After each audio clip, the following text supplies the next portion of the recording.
Please feel free to adjust the playback speed to 1.25 or 1.5 depending on your preference. Jin-Woo ends up running into Song, as if he was certain she would come. Song stands there, asking why he's here. She confronts Jin-Woo and asks if he's the hunter her teacher assigned for a conversation. To start, he shows her a picture of Gina and asks if she's friends with her. Gina realizes that it's him and mentions once visiting the hospital to check on him. This helps clarify his connection to her teacher. Jin-Woo explains that he doesn't know her teacher too well, but Suni remains adamant about not returning to school. She only wants to pursue becoming a hunter. Jin-Woo reminds her that she's an E rank, so even her basic attacks won't be enough to overcome stronger magical beasts. At the very least, she needs a strong weapon, but even that will eventually chip and shatter in its current condition. This will lead to an endless cycle where she can't make a profit. Jin-Woo wonders if she's even old enough to fight without a proper weapon. He's afraid she might be pursuing this dangerous profession solely for money. Faced with his words, Suni snaps back, reminding him that he's also an E rank and shouldn't be acting superior. Jin-Woo realizes he's dealing with a petty girl, which reminds him of his own personality back then. He confirms that he has no intention of convincing her to quit, which shocks Song. In truth, Jin-Woo plans to help her experience firsthand the reality he's describing, in a real confrontation. He says he's here to make sure she becomes an excellent hunter, though, of course, he's gaslighting her hard. The scene cuts to the Korean airport, where we see the bald-headed brute, Dong-soo, finally stepping foot in Korea. The first man to greet him is Jingshil from the association. He's from the surveillance squad, tasked with keeping an eye on the S-rank hunter who just landed. Dong-soo mocks him for being a lowly right-hand man instead of taking the crown as the association's head. Jingshil remains calm and asks how long Dong-soo intends to stay. Arrogant as ever, Dong-soo replies that he won't be staying long in this crappy country, he'll leave right after his business is done. Jingshil hauntingly reminds Dong-soo that he betrayed his own country to move to the States, so returning to Korea must mean something serious is going on. He immediately points out that it's related to Jin-Woo and Jin-Ho. Dong-soo is impressed by the agent's quick intel gathering but doesn't see why he's being interrogated. Bloodlust, Dong-soo laughs at the idea of Jingshil trying to stop a monster like him. The agent calmly replies that he's only doing what he was told. Dong-soo grabs his shoulder, impressed by Jingshil's composure, and offers him a spot in the scavenger guild, promising better treatment than whatever the association is offering. Internally, Jingshil reflects on how the association was already suspicious of Dong-soo's older brother, Dong-suk, due to his killing sprees in the dungeons. They couldn't investigate properly because of Dong-soo's S-rank status. Both brothers are the same, no remorse, no guilt. Jingshil greatly detests people like them. Back at the exciting dungeon raid, Jin-Woo arrives with Suni to chase down a dungeon. They meet Sang-min, the chief manager of the White Tiger Guild. He remembers Song from their earlier encounter when they were searching for Jin-Woo. Knowing she's just a typical E-ranker, expectations are low. At the same time, Sang-min remembers that Jin-Woo is also a bottom ranker, so he's curious to see if his expectations will be subverted.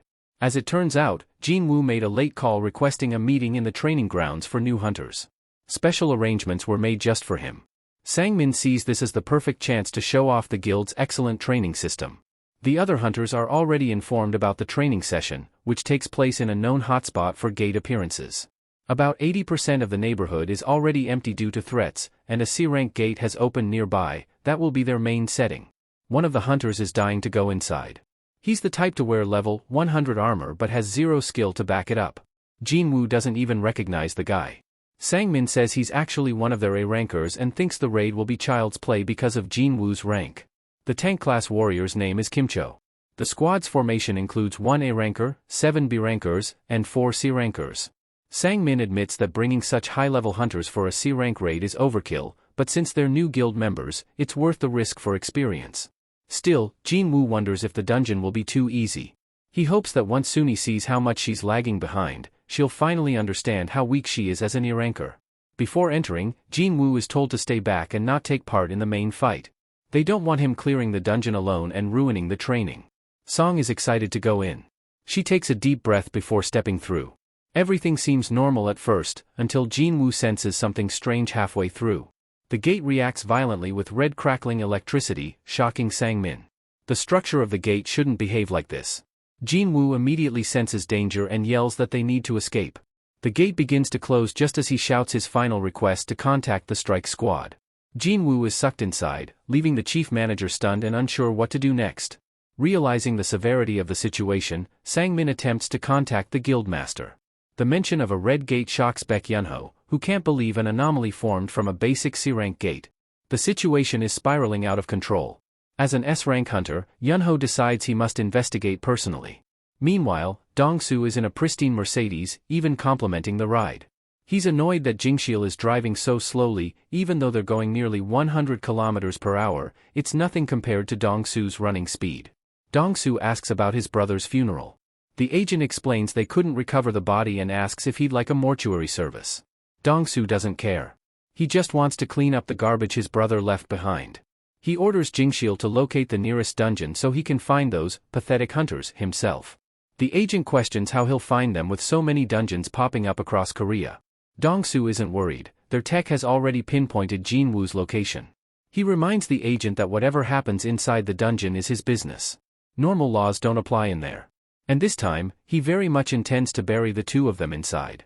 Jin-chul can only accept his words. Back in the dungeon, Jin-Woo and the others find themselves in a chilling, unnatural space. The hunters panic as the gate seals shut behind them. Jin-Woo quickly scans for danger but sees nothing suspicious, making him wonder if they've been trapped in a different dimension. Even Song senses something is wrong.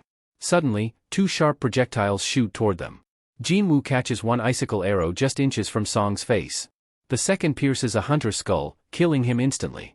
The situation worsens, they're under attack from a distance. Up in the trees, ice elves stare them down like predators. This explains why Jin-Woo couldn't sense them, they've been hunting from afar. Only those unfamiliar with these monsters call them ice elves. In truth, the hunters know a more sinister name, ice slayers, a name earned from their brutal killing methods. Meanwhile, Yunho arrives at the gate but finds it completely sealed. He asks his manager if the association has been contacted. Unfortunately, there's nothing they can do, the records still label it as just a C-rank gate. Yunho is irritated. Red gates are notorious for appearing in high-level dungeons. There's an entire dimension beyond that gate, but the mana waves don't make sense. Based on the energy alone, he's certain this gate is at least B rank, possibly A rank or higher. Unfortunately, red gates stop emitting mana once sealed, meaning they can't gauge its strength any further. At their current level, they have no proper way to assess the gate's true danger. We will finish this chapter here. Next chapter will be out soon, so stay tuned.